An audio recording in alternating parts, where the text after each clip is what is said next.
नमस्कार मित्रों, मैं विपिन शुक्ला संकल्प एकेडमी कुंडा से आप लोगों का स्वागत करता हूं। आज हम लोगों का तीसरा चौथा वीडियो है और आज मैं आपके सामने हिंदी का एक विशेष टॉपिक लेकर आया हूं, हिंदी कहानी, जो आपको UPSI, TGT, PGT, BEd, police, लेखपाल वीडियो यानी कि हिंदी के आप किसी भी एग्जाम को अगर आप दे रहे हैं तो उसके लिए बहुत ही महत्वपूर्ण टॉपिक है कहानी। और कहानी आज हम लोग पढ़ेंगे हिंदी कहानी। तो सबसे पहले हम हिंदी की कहानी कहानी की हम कुछ बातें कर लेते हैं, उसकी समझ लेते हैं, परिभाषा हम जान लेते हैं। तो कहानी सर्वश्रेष्ठ कहानीकार मुंशी प्रेमचंद कहते हैं कि सबसे उत्तम कहानी वह होती है जो किसी मनोवैज्ञानिक घटना पर, मनोवैज्ञानिक सत्य पर आधारित होती है। यानी सबसे उत्तम कहानी वह होती है जो किसी मनोवैज्ञानिक सत्य पर आधारित होती है। यह मुंशी प्रेमचंद का कथन है। अब कहानी की हम लोग शुरुआत करते हैं तो सबसे पहला पॉइंट आता है कि हिंदी की प्रथम कहानी, हिंदी की प्रथम कहानी। तो जैसे कि आप लोग जानते होंगे कि हिंदी की प्रथम कहानी कौन सी है, इस पर अनेक विवाद हैं। कई लोगों ने कई कई कहानियों को माना है, सभी विद्वानों ने अपने अपने आधार पर माने हैं। किसी ने किसी को तो किसी ने किसी को माना है। फिर भी हम 4-5 कहानियों को यहाँ पर देखते हैं कि हिंदी की पहली कहानी कौन सी है। जिसमें हम सबसे पहले बात कर रहे हैं बंग महिला की। बंग महिला एक राइटर थी जिनका वास्तविक नाम था राजेंद्र बाला घोष और इनकी रचना थी दुलाई वाली। उसके बाद आते हैं आपके रामचंद्र शुक्ल और रामचंद्र शुक्ल की रचना थी 11 वर्ष का समय। तीसरे विद्वान है आपके मुंशी इंसा अल्लाह खान। तो इनकी रचना कौन सी थी? इनकी रचना थी रानी केतकी की कहानी। उसके बाद नेक्स्ट नाम आपका मिलता है माधवराव सप्रे। और माधवराव सप्रे की रचना जो है वो है एक टोकरी भर मिट्टी। आपको याद हो ये कक्षा 6 या 5 की किताब में मिलेगी आपको, एक टोकरी भर मिट्टी। नेक्स्ट आपकी आती है जो एक बहुत ही इंपॉर्टेंट रचना है जिसको लिखा है किशोरीलाल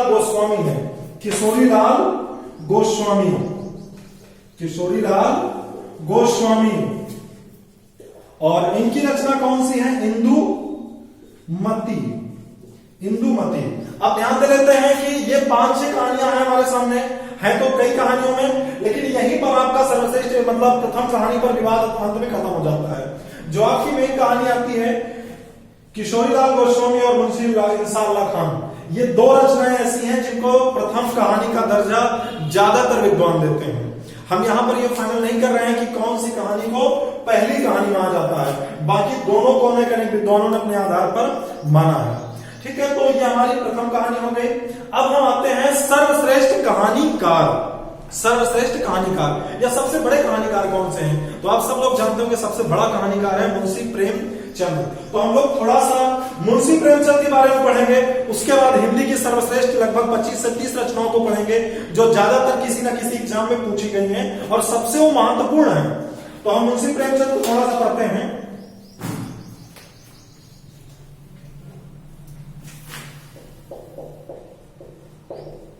प्रेमचंद, जैसे कि आप इनको जानते होंगे कि ये उर्दू में पहले लिखते थे और उर्दू में इनका जो नाम था वो नवाब राय था।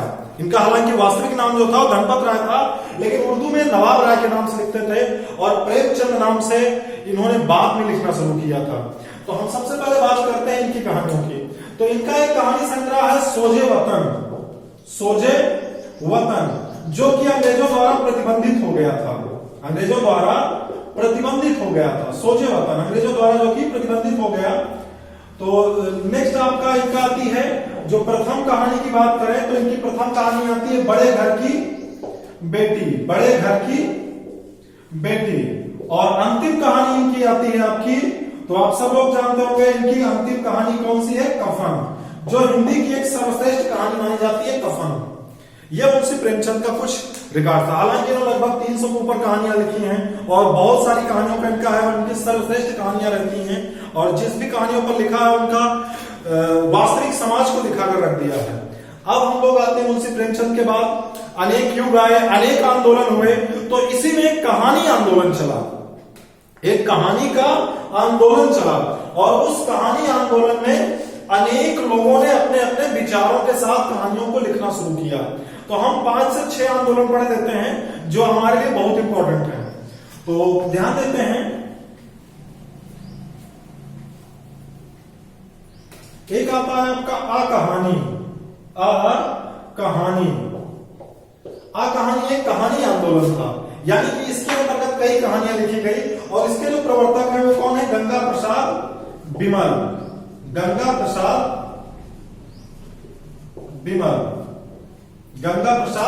बिमल। दूसरा एक आंदोलन आता है जिसको हम लोग कहते हैं नई कहानी। नई कहानी आंदोलन के 3 लोगों ने चलाया था। किसने? एक राजेंद्र यादव जी थे, राजेंद्र यादव। दूसरे हैं आपके कमलेश्वर, और तीसरे हैं मोहन राकेश। ये 3 लोगों द्वारा चलाया गया एक कहानी आंदोलन था। नेक्स्ट आता है आपका सचेतन कहानी। और सचेतन कहानी के जो प्रवर्तक थे वो महीप सिंह थे। कौन था? महीप सिंह। नेक्स्ट आता है आपका समांतर कहानी। समांतर कहानी के प्रवर्तक जो थे वो थे आपके कमलेश्वर।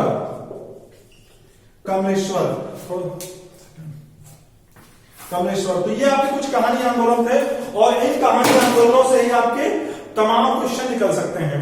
अब आती है हम लोगों की कुछ हिंदी की कुछ मोस्ट कहानियां, जिन कहानियों को हम केवल डायरेक्ट ऐसे बताते जाएंगे और उसके राइटर आपको बता देंगे, वो अक्सर पूछी जाती रहती हैं, तो उनको हम लोग ध्यान दे देते हैं।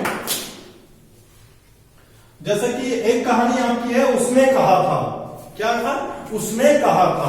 ये आपकी मैंने बताया ही था, ये फ्लैशबैक शैली की लिखी गई पहली रचना थी। फ्लैशबैक शैली या पूर्व दीप्ति शैली में लिखी गई है पहली रचना थी, उसने कहा था। इसके लेखक कौन है? चंद्रधर शर्मा गुलेरी जी। इसके लेखक कौन है? गुलेरी जी इसके लेखक हैं। दूसरी आपकी कहानी है पुरस्कार। और पुरस्कार के लेखक कौन है? प्रसाद। नेक्स्ट कहानी है आपकी चीफ की दावत। चीफ की दावत के लेखक कौन है? भीष्म साहनी। नेक्स्ट आएगा आपकी गदर। गदर किसकी रचना है? रांगे राघव। नेक्स्ट रचना है आपकी तीसरी कसम। आपको याद होगा तीसरी कसम पर एक फिल्म भी बनी थी, और उस फिल्म में वो फेमस एक गाना था, वो दुनिया बनाने वाले क्या तेरे मन में समाई। ये तीसरी कसम है जिसके ऊपर मूवी एक बनी थी। फणीश्वरनाथ रेणु इसके लेखक थे। फणीश्वरनाथ रेणु। नेक्स्ट कहानी है आपकी परिंदे के लेखक कौन है? निर्मल वर्मा। अगली कहानी है आपकी जैनेन्द्र जी ने लिखा है, वो है कहानी आपकी अपना भाग्य।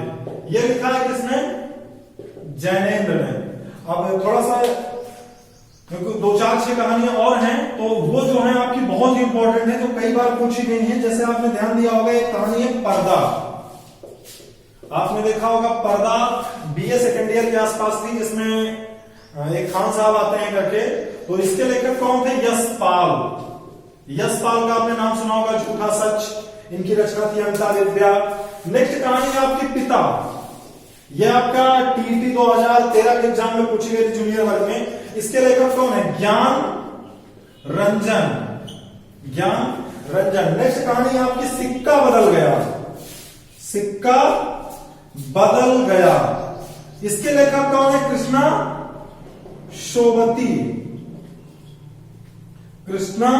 शोभती। अब नेक्स्ट कहानी पर अगर हम बात करते हैं, तो एक है आपकी एक पति के नोट्स। हालांकि एक पत्नी के भी नोट्स हैं, लेकिन उसको आप लोग ढूंढ करके कमेंट्स में बताएंगे कि वो रचना किसकी है। एक पत्नी के नोट्स। यहां पर एक पति के नोट्स है, ये महेंद्र भल्ला की रचना है। महेंद्र भल्ला। तो अब लास्ट एक आपको हम बता देते हैं मुंशी प्रेमचंद के बारे में। तो तो मुंशी प्रेमचंद तो जैसे आप जानते होंगे वो कहानी सम्राट है, उनकी हजारों कहानियां हैं। तो उन कहानियों में से हम लगभग 10 से 12 कहानियां हैं जो ज्यादातर एग्जाम में पूछी जाती हैं। तो जैसे आपकी कौन सी कहानी है, कफन, बहुत बार पूछी गई है। मंत्र, बहुत बार पूछी गई है। ईदगाह, वो हामिद वाले चिमटा वाला कहानी, ईदगाह। शतरंज के खिलाड़ी, शतरंज के खिलाड़ी। दो बैलों की कथा, दो बैलों की कथा। सजगती, ठाकुर का कुआं, ठाकुर का कुआं। ये सब मुंशी प्रेमचंद की कहानियां हैं और ये सब श्रेष्ठ कहानियों में आती है, ज्यादातर जो एग्जाम में पूछे जाते हैं। तो बस आज के लिए इतना ही। कहानी में बहुत सारी कहानियां हैं जो इंपॉर्टेंट हो, जो छूट गई हो, अभी मुझे फिर से पढ़ाना है। आप ये मत सोचिए कि मैंने कहानी का अंत कर दिया है। आप उन कहानियों को कमेंट्स में बताएंगे जो मैंने छोड़ा हो या जो आपकी नजर में इंपॉर्टेंट हो, जो बहुत इंपॉर्टेंट लगती हो।